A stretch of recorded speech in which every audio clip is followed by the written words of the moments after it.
Okay, now generally speaking, there's different types of stock. We have common stock and preferred stock. Okay, the company, when they started the state, would also authorize how many shares of common stock they're able to issue to the public, how many shares of preferred stock they're able to issue to the public.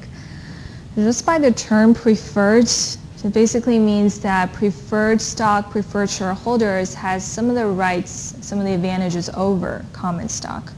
Usually common stock is the majority part of where the fund comes from, but sometimes companies also issue preferred stock. However, preferred shareholders, they have a certain benefit that company will be providing to them. So for example, remember that we talked about dividends in the first 4 chapters a little bit. Dividends, you can think of it as gifts that a company gives to shareholders as a reward for thanking them to provide capital to the company. But dividends, company can decide whether or not to declare to the public.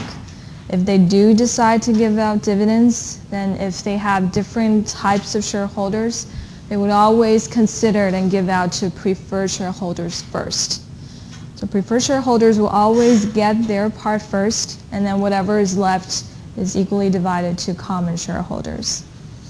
Okay, so this is one of the rights they have over common shareholders. They receive dividends before common shareholders. And then other rights, voting rights, liquidation, preemption rights.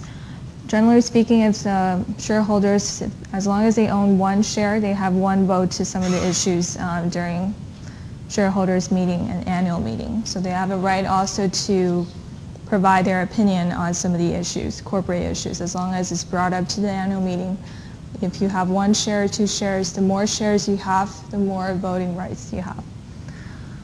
Okay, dividends is a proportionate part of the dividends declared, so if preferred shareholders, they would always be receiving their part first. The remaining will be calculated to common shareholders. So we'll go into a lot of the cases later on in terms of journal entries, how we take care of these in corporation's perspective.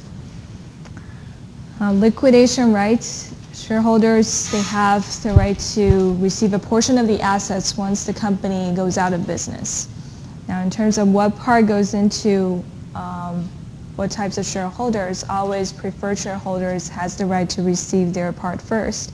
Once their right is considered, then we consider common shareholders. Okay, now preemption rights is just a right that shareholders can remain the same proportion of the shares.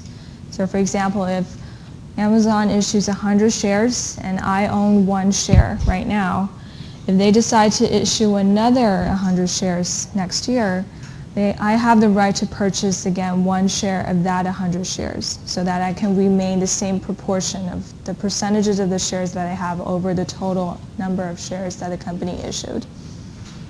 Okay, so these are some of the basic rights for shareholders. You just have to have a general understanding and understand that you don't have to really memorize them all. Just have to know that in the basic sense what these different types of stocks comes with, the different rights.